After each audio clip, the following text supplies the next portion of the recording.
आज हमारा second lecture है एसिड बेस एंड सॉल्ट का। फर्स्ट लेक्चर मैंने आपको पहले ही वीडियो दे रखा है, तो आज शुरू करते हैं। आज का सेकेंड लेक्चर है हमारा। तो फर्स्ट टॉपिक है एसिड बेस एंड सॉल्ट से, जो कि हम आप सेकेंड लेक्चर में आपको बता रहे हैं। तो चलिए शुरू करते हैं यहाँ pH and it's biological importance और इंडिकेटर्स के बारे में। तो सबसे पहले है strength of acid base is expressed in terms of pH. अब जिन लोगों को पता नहीं है कि पीएच क्या होता है, मैं उनको भी बता देता हूँ। पोटेंज ऑफ हाइड्रोजन होता है, यानी पोटेंशियल ऑफ हाइड्रोजन पीएच का मतलब होता है। तो एसिड और बेस का जो स्ट्रेंथ होता है, हम उसे पीएच के फॉर्म में एक्सप्रेस करते हैं। पीएच एक स्केल है जिस पे हम किसी भी सॉल्यूशन का नेचर बता पाते हैं कि वो एसिडिक है या basic. It is logarithm of reciprocal of hydrogen ion concentration. ये हाइड्रोजन आयन कंसंट्रेशन का क्या होता है, रेसिप्रोकल होता है, उल्टा होता है। अगर मैं पीएच इक्वल टू अगर उस लॉगरिथम को मैं लिखूं तो वो पीएच इक्वल टू क्या होगा, वो होगा 1/H plus concentration, 1/H plus concentration. तो ये एक दूसरे के इन्वर्स हो जाएंगे, यानी रेसिप्रोकल हो जाएगा। चलिए देखते हैं यहाँ पर। The pH of any substance can be detected by using pH paper और पीएच स्केल। तो किसी भी सब्सटेंस का हम पीएच कैसे पता करते हैं, तो उसके लिए हमें एक पीएच पेपर मिलता है, वो यूज कर सकते हैं, या एक पीएच स्केल ले सकते हैं। PH scale consist of a scale ranging from 0 to 14। आप यहाँ पर ध्यान रखेंगे कि पीएच स्केल की जो वैल्यू होती है वो 0 से शुरू होती है, ना कि 1 से। तो ये क्वेश्चन भी बन सकता है कि पीएच का रेंज कितना होता है, तो उसमें एक ऑप्शन ज़रूर ये मिलेगा 1 to 14। तो वो नहीं होगा, बल्कि क्या होगा, 0 to 14। PH ranging from 0 to 7, यानी ऐसा सॉल्यूशन जिसकी पीएच रेंज 0 से 7 के बीच में हुए, उसको हम कहते हैं एसिड।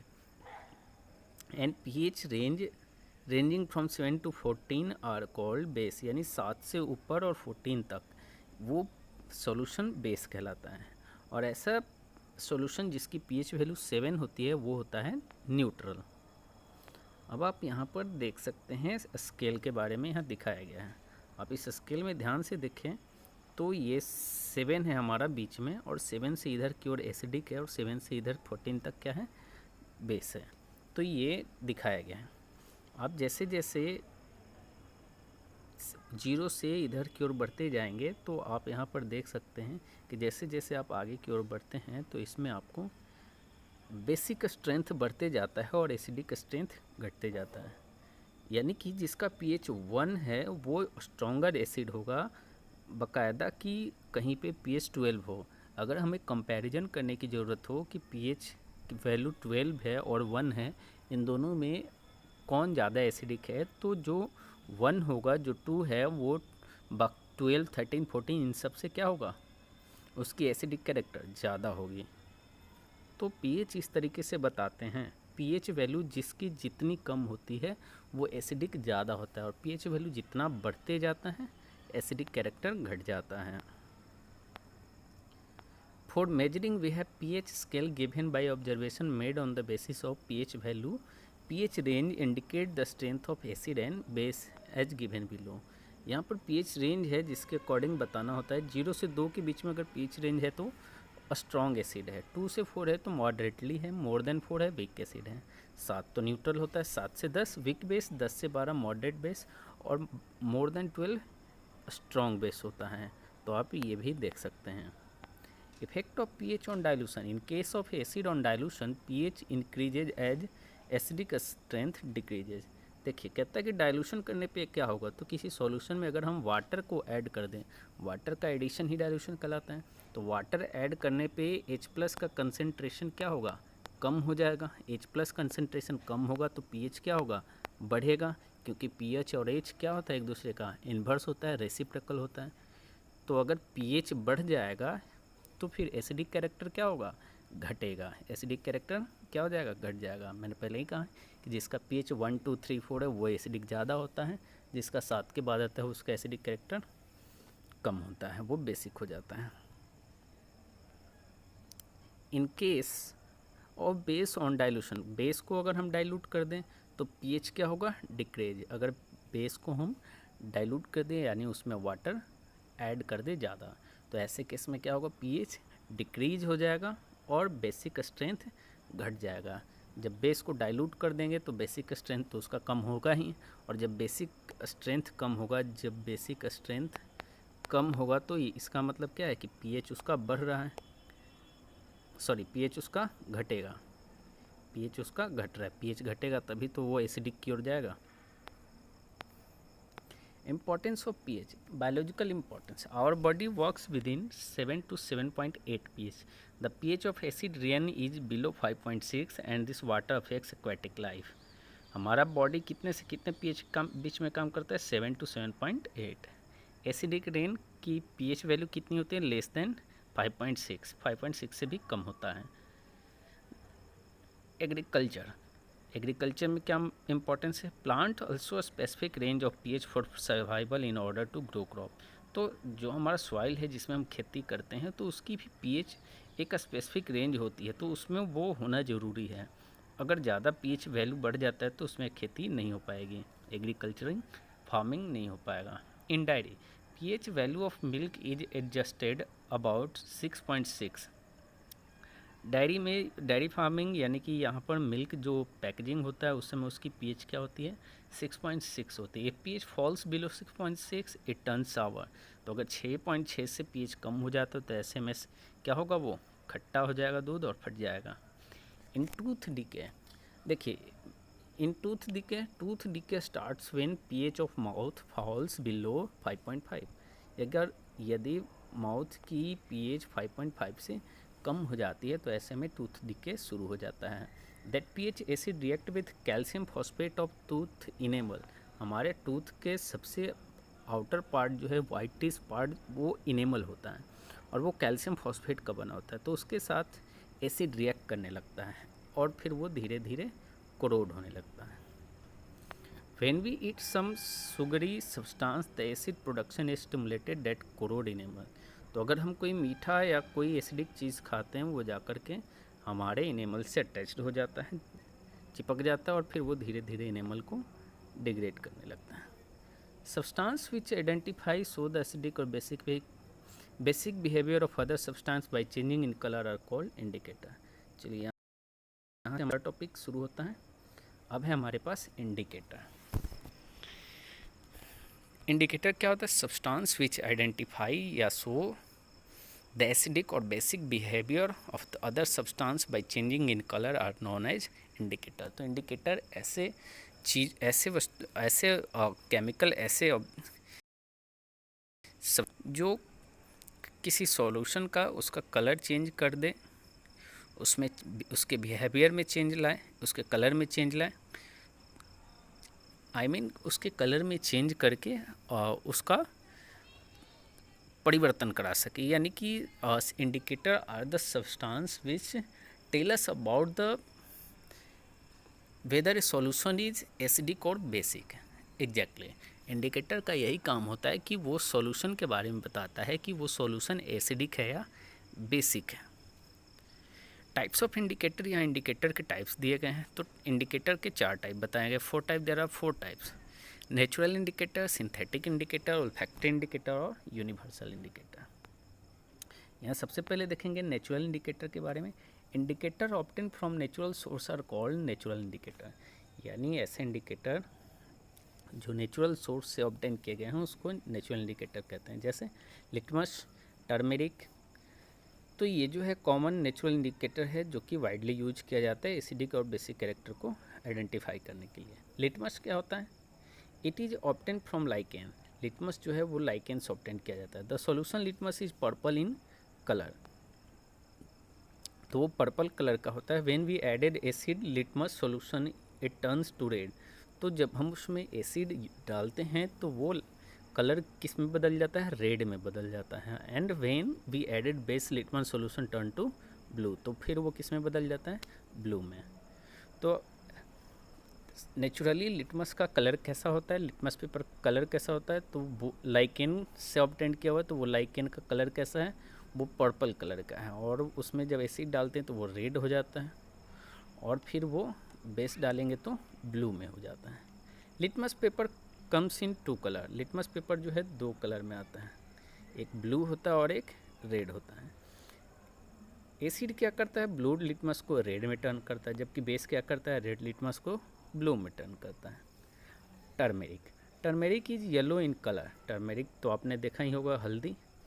टर्मेरिक सॉल्यूशन और paper turns reddish brown with base. तो टर्मेरिक सॉल्यूशन जो रहता है वो क्या करता है, वो बेस के प्रेजेंस में उसका कलर जो होता है वो रेडिश ब्राउन हो जाता है। And it does not change colour with acid. लेकिन एसिड के प्रेजेंस में टर्मेरिक का जो पेपर होता है या जो सॉल्यूशन होता है उसका कलर बदलता नहीं है, जबकि बेस के प्रेजेंस में क्या होता है, उसका colour reddish brown. Synthetic indicator क्या होता है, indicators that are synthesized in laboratory as known as synthetic indicator, जैसे कि फिनोलेफ्थलीन, मिथाइल ऑरेंज। तो यहाँ देखिए सबसे पहले मिथाइल ऑरेंज के बारे में। It is use to show the acidic and basic behaviour of substance. It is originally orange in colour. तो सबसे पहले ये ध्यान रखें कि मिथाइल ऑरेंज कलर का होता है। ये एसिड के प्रेजेंस में रेड में कन्वर्ट हो जाता है, जबकि बेस के प्रेजेंस में ये येलो में बदल जाता है। तो ये ध्यान रखेंगे मिथाइल ऑरेंज। और नाम ही इसका दिया गया है ऑरेंज, इसका मतलब इसका कलर कैसा है, ऑरेंज है। और जब ये एसिड के प्रेजेंस में टेस्ट किया जाता है तो इसका कलर चेंज हो जाता है और ये चेंज होकर के बन जाता है रेड। और जब बेस इसमें ऐड किया जाता है तो ये वापस से येलो में कन्वर्ट होता है। Phenolphthalein, it is also an indicator. It is एक कलरलेस लिक्विड। फिनोलेफ्थलीन एक कलरलेस लिक्विड है। It remains colourless with acid. जब इसको एसिड के प्रेजेंस में टेस्ट किया जाता है तो ये कलरलेस ही रहता है, लेकिन जब इसमें बेस डाला जाता है तो ये पिंक कलर का हो जाता है। तो ये भी इंडिकेट करता है कि आप जो सॉल्यूशन यूज किए हैं वो एसिडिक था या बेसिक है। अगर इसका कलर पिंक हो जाता है यानी कि वो सॉल्यूशन किसके साथ यूज किया गया है, बेस के साथ। तो इस तरीके से टेस्ट करते हैं। नेक्स्ट हमारे पास olfactory indicator. Olfactory is such substance which change their smell when mixed with acid और बेस। यानी एसिड और बेस के साथ मिक्स करने पर इसकी स्मेल चेंज हो जाती है, जैसे ओनियन, वेनिला, क्लोव। चलिए देखते हैं कैसे। ओनियन पेस्ट और juice of onion loses it smell when added with base. अब आपको पता है प्याज काटने पर आपका हाथ स्मेल करने लगता है, आपका हैंड जो है ओनियन की तरह स्मेल करने लगता है। तो इसका अगर आप स्मेल चाहते हैं कि रिमूव किया जाए तो आपको अपने हाथ को किसी बेसिक चीज़ से साफ़ करना चाहिए, यानी साबुन से आप हाथ धोएंगे तो वो स्मेल चला जाएगा। But it does not change its smell with acid. लेकिन एसिड के साथ इसका स्मेल पे कोई असर नहीं होगा। Vanilla, the smell of vanilla vanishes with base. अब बेस के साथ वनीला यूज करेंगे तो इसकी स्मेल ख़त्म हो जाएगी, but it's smell doesn't change with है ना एसिड। लेकिन एसिड के साथ इसका स्मेल पे कोई असर नहीं पड़ेगा। अब नेक्स्ट हमारे पास universal indicator. Using a litmus paper, phenolphthalein, methyl orange etc, only the acid or basic character of solution can be determined, but use of these indicator does not give the idea about the strength of acid or base. Exactly, बिल्कुल सही बात लिखी गई है कि फिनाइलएफ्थलीन, methyl orange या जो भी हम लिटमस पेपर का यूज कर रहे हैं ये हमें ये आइडिया तो देता है कि जो सॉल्यूशन यूज कर रहे हैं वो एसिडिक है या बेसिक, लेकिन वो ये नहीं बता पाते हैं कि उसकी स्ट्रेंथ कितनी है उस सॉल्यूशन की, वो एसिडिक है तो कितना। So to get the strength as well as acidic and basic nature of a given solution, universal indicator is used. तो अगर हम चाहते हैं कि वो सॉल्यूशन के बारे में मुझे ये पता चल सके कि वो एसिडिक है या बेसिक, और एसिडिक है तो उसकी स्ट्रेंथ कितनी है या बेसिक है तो उसकी स्ट्रेंथ कितनी है, तो ये भी हमें पता चल जाएगा यूनिवर्सल इंडिकेटर से। Universal indicator shows different colour of the range of pH value from 1 to 14 for a given solution. तो यूनिवर्सल इंडिकेटर जो होता है वो जैसे जैसे हमारा pH स्केल पर अगर 1 है तो उसके लिए अलग कलर शो करेगा, 2 है तो अलग कलर शो करेगा। तो उससे हमें पता चल जाएगा कलर के अकॉर्डिंग कि इतने pH वैल्यू पर ऐसा कलर होता है, तो वो हम अंदाज़ा लगा पाते हैं कि वो उसकी स्ट्रेंथ जो है कैसी है। Universal indicator is available both in the form of strip and solution. तो वो स्ट्रिप्स पट्टी की तरह मिलती है या सॉल्यूशन के फॉर्म में भी वो अवेलेबल हो जाता है। Universal indicator is the combination of many indicators such as water, propanol. तो यूनिवर्सल इंडिकेटर जो है वो कॉम्बिनेशन होता है water, propanol, phenolphthalein, sodium salt, sodium hydroxide, methyl red, bromothymol, blue monosodium salt and thymol blue monosodium salt. तो इन सब का क्या होता है, यूनिवर्सल इंडिकेटर जो है वो मिक्सचर होता है, इन सबको मिला करके बनाया जाता है। The colour matching chart is supplied with universal indicator which shows the different colour of different value of pH, different colours for different value of pH. तो आप यहाँ देखिए द कलर मैचिंग चार्ट यहाँ पर दिखाया गया है।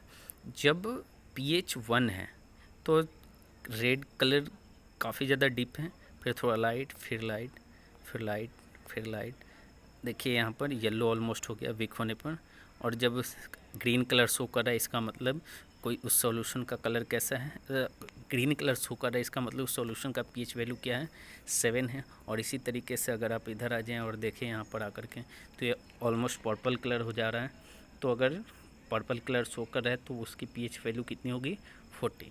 तो इस तरीके से हम अलग अलग पीएच रेंज पे हम बता पाते हैं। आप देखें यहाँ पर डार्क रेड से वायलेट तक। तो अगर हम एसिड यूनिवर्सल इंडिकेटर का यूज कर रहे हैं और अगर उसमें सॉल्यूशन में डिप करने पर अगर उसका कलर डार्क रेड दिखा रहा है यानी कि पीएच कितना है, 0, रेड है तो 1, और इसी तरीके से अगर वायलेट कलर दिखा रहा है तो उसकी पीएच कितनी है, 14 है। तो इस तरीके से हम ये तो बता ही देंगे कि वो एसिड है या बेस, साथ में ये भी बता देंगे कि उसकी स्ट्रेंथ कितनी है, पीएच वैल्यू उसकी कितनी है। तो इस तरीके से इंडिकेटर का यूज करके हम बताते हैं। Red cabbage is a simple universal indicator. Red cabbage भी एक सिंपल यूनिवर्सल इंडिकेटर होता है। When we add cabbage juice in different substance of pH value their colour get change. तो अगर हम कैबेज जूस को अलग अलग सब्सटेंस अलग अलग पीएच वैल्यू में ऐड करते हैं तो उसकी कलर क्या होती है, चेंज होती जाती है। If substance is highly acidic, its color turns to red. If substance is highly basic, its color turns to yellow. If substance is neutral, solution remain bluish in color. तो red cabbage क्या है, अगर neutral substance है तो उसकी colour कैसी रहेगी, bluish. अगर हाईली एसिडिक है तो उसकी कलर रेड रहेगी, हो जाएगी रेड कैबेज की। और अगर हाईली बेसिक है तो उसका कलर येलो हो जाएगा। तो ये रेड कैबेज भी एक यूनिवर्सल इंडिकेटर की तरह काम करता है। अब यहाँ पर कुछ इंडिकेटर और उसका चेंजिंग जो है ओरिजिनल कलर है, एसिड के प्रेजेंस में क्या होगा और बेस के प्रेजेंस में क्या होगा। तो इंडिकेटर अगर रेड लिटमस पेपर लिया जा रहा है, ओरिजिनल कलर रेड है, एसिड के प्रेजेंस में तो चेंज नहीं होगा, लेकिन बेस डालेंगे तो रेड लिटमस किस में बदल जाएगा, ब्लू में बदल जाएगा। कब, बेस के प्रेजेंस में, ये बेस के प्रेजेंस में। अगर यही ब्लू लिटमस है तो ब्लू कलर का तो इसका ओरिजिनल है ही कलर, लेकिन एसिड के प्रेजेंस में ये रेड हो जाएगा, जबकि बेस में चेंज नहीं होगा। टर्मेरिक ओरिजिनल कलर येलो होता है हल्दी का, एसिड के प्रेजेंस में कोई चेंज नहीं, लेकिन बेस जैसे ही आप टर्मेरिक में डालेंगे वो रेडिश ब्राउन हो जाएगा। ऐसे ही आप देखें रेड कैबेज, अभी हमने देखा इसका ओरिजिनल कलर पर्पल होता है, लेकिन एसिड डालने पे रेडिश हो जाएगा और फिर ये ग्रीनिश येलो हो जाएगा, येलो यानी ग्रीनिश येलो। फिनाइलएफ्थलीन कलरलेस होता है, एसिड में कलरलेस, लेकिन बेस डालने पे pink. Methyl orange originally orange होता है, एसिड डालने पे रेड, जबकि बेस डालने पर येलो। ऑनियन कोई कलर तो नहीं है, स्मेल के लिए होता है, एसिड से इसका स्मेल नहीं जाएगा लेकिन बेस से इसका स्मेल चला जाता है। वनीला के केस में यही होता है, स्पेसिफिक कलर तो नहीं है इसका क्योंकि स्मेल के लिए ऑल्फैक्टरी इंडिकेटर है। एसिड में इसका स्मेल पे कोई असर नहीं पड़ेगा, लेकिन जैसे ही आप बेस डालेंगे इसका कलर, इसका स्मेल जो है वो चला जाएगा। तो ये है हमारा indicator, acid base and indicator. तो ये भी हमने इसमें देखा। अब है हमारे पास सॉल्ट, और सॉल्ट फैमिली के जितने जो हमारे अलग अलग जो भी कंपाउंड्स हैं उन सब का हम यहाँ पर देखेंगे ना, तो वो हम पढ़ेंगे अगले लेक्चर में। आज के लिए इतना ही। अगर आपको वीडियो पसंद आया हो तो आप लाइक कीजिएगा। यहाँ से अगर आप कुछ सीख पाते हैं तो उसे नोट डाउन कीजिए, कॉपी में रखिए और उससे आप यूज कीजिए एग्ज़ाम में। आपके इससे बाहर एक भी क्वेश्चन नहीं आएगा जितनी थ्योरी मैं बता रहा हूँ आपको इससे। चलिए तो फिर आज के लिए इतना ही। अगर कोई क्वेरी हो कमेंट में पूछिएगा। Thank you.